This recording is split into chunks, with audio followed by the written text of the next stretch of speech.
Hello, everyone. I'm back again.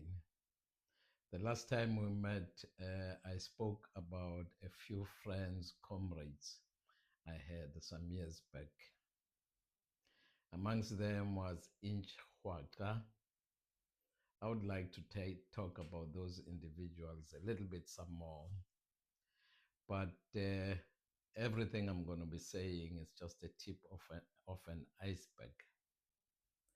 The most appropriate people who can talk about their loved ones at the time are their families. They know much more. I cannot express the pain they had, that they were subjected to during the course of our struggle. The first person I would like to talk about was Inch Huaca.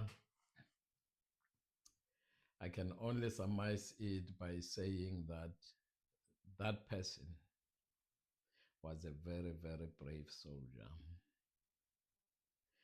Inch stayed with the interrogation for close to 2 weeks without breaking.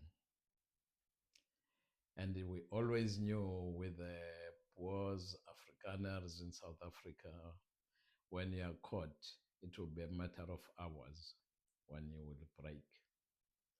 But Inch survived about close to 2 weeks. The results thereof is that some of us, escaped in terms of being arrested and ending up in Robben Island or being killed. So that is how brave Inch was. And anyway, he was someone who had so much energy, was always on the road. But I suppose because of the demand of the work he was doing at the time. But again, as I'm saying, the most appropriate people who knew, who had an experience of the results of his persecution are his immediate family. The next person I would have liked to talk about is Karl Rabuto. When Karl got arrested, his wife was pregnant with the third child. And so on his arrest, she had to take responsibility of looking after her family, her children. And if I can remember Karl was a very charismatic person before his arrest. He used to wear ties and a suit going to work. And of course, I suppose he had to represent the nature of being a salesperson, to companies.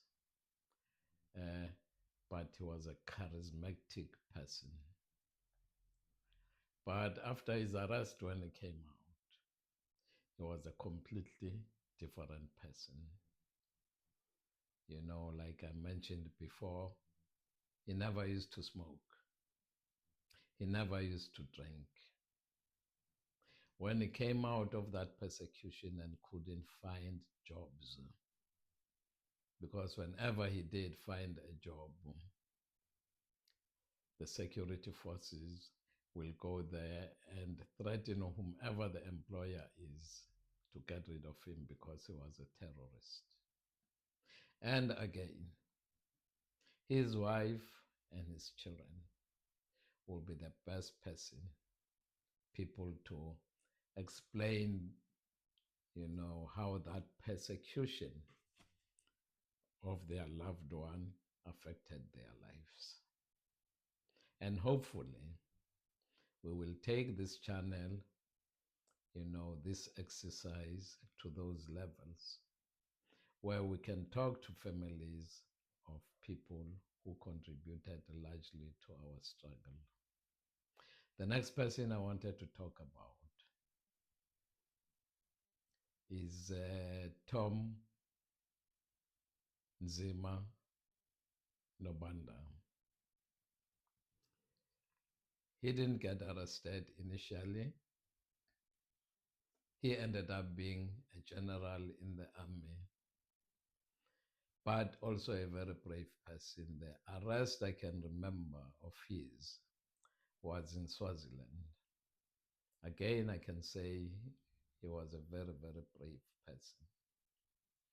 When he got arrested in Swaziland, or his friend and comrade, Dikgang, I can remember, who got locked up in a police station. Tom took out a grenade and held that police station into ransom to say, unless they release his comrade, he's going to pull that pin and the whole place will explode.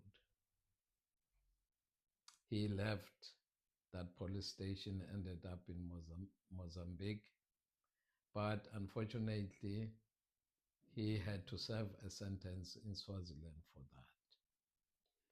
That is how brave he was. And anyway, between me and his relationship, I mean, even when we were growing up, being at high school and stuff, there used to be a lot of street fights in Soweto. I fought with him a few times. And up to my elderly stage with him, I can remember his left fist, you know, what it used to do to me when we were growing up. Because he was left-handed and I was right-handed, it always came as a surprise. So much that it left a mark that even at the elderly age, whenever I sat with him on the sofa, I used to make sure I sit on his left hand side, because I knew, I mean, when we start arguing, that left won't be able to reach me. I would need to deal with his right, which he didn't know how to use as much as his left. That is how impactful he was and had that sort of bravery. And again, I mean, with him, he had an elder brother who had got arrested with my sister amongst the 22 who got detained some years earlier for close to 2 years. Stumo Mehlomakulu. And then he lost a brother, another brother, and also a son on the same day. I think it was on a Saturday, but in different areas. They woke up and got the news about his son who had passed away, and then also got news about his elder brother who had passed away elsewhere in Soweto. So they had difficulties. And by the time he passed away, he had not only lost a son and 2 brothers, he had also lost a daughter. And only his family can explain the pains they felt, you know, on those circumstances.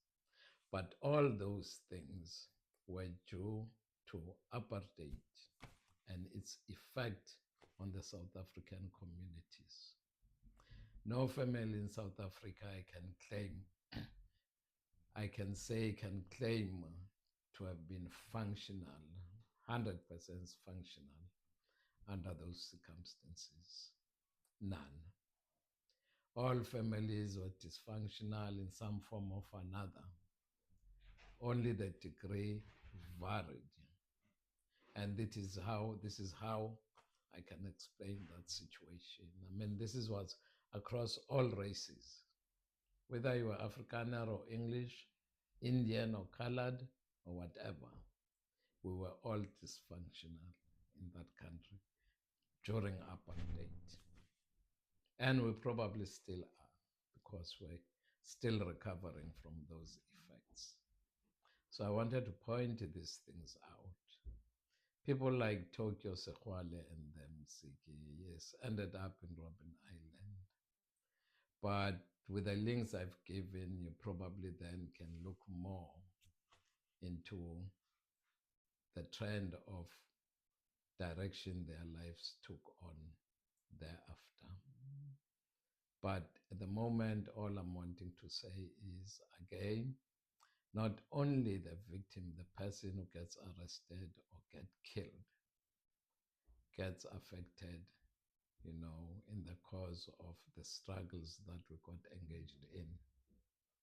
Your immediate next of kin, your siblings, your wife or husband or parents, your friends, the community at large gets affected. And that is what I wanted to talk about today. So that when we continue, those are the factors we need to think about, that when we conduct struggles or when these big powers, because of course they are selling arms, start conflicts, in regions.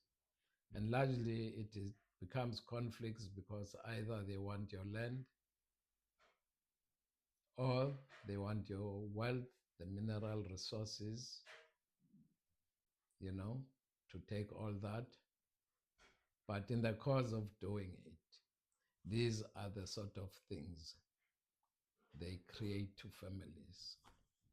Now, can you imagine what is happening in Gaza or Palestine, or even in Israel, with the children who got killed in both sides? What we need to remember is when you start these conflicts, it affects everybody on both sides. I mean, when I talk of Israel, I'm sure if we did a bit of research on the effect it has had on these soldiers who have been committing genocide in Gaza, and we saw it even within Tony Blair and George Bush war in Iraq and Afghanistan. American soldiers, the British soldiers that came back home, were dysfunctional thereafter. Whilst they left their families, being normal people, when they come back, they're no longer the same people. And families cannot identify with that. And that is the sort of thing I will request our families in South Africa, because we can also identify with the Israel conflict, Palestinian conflict. We've been through the same things, but probably in Palestine at another unimaginable magnitude. Those families, I don't know, was some of them still under rubbles, the immediate next of kin, how they are affected by these things. And therefore, this is why I would request in South Africa, the families like the Rabutos, the Nobandas, the Hwakas, the Sehwales, and we just all come out to explain to the world how these conflicts affected us. And therefore, by so doing, we'd probably come out with, better societies, so that even those warmongers who start these conflicts because they want to sell arms, some members of their families begin to realize the harm they cause to those nations they go to and start those wars. Yes, for today, those were the things I wanted to speak about until the next time we meet, which will be not more than a week away. If you do like what you're hearing, do please subscribe and share that material. And also do reach out, to footprintsforchange@gmail.com so that we can discuss these matters and try at least begin to formulate a better world where we can all live peacefully, the next generations live peacefully without fear of plunder, you know, of their lives, you know. Thank you.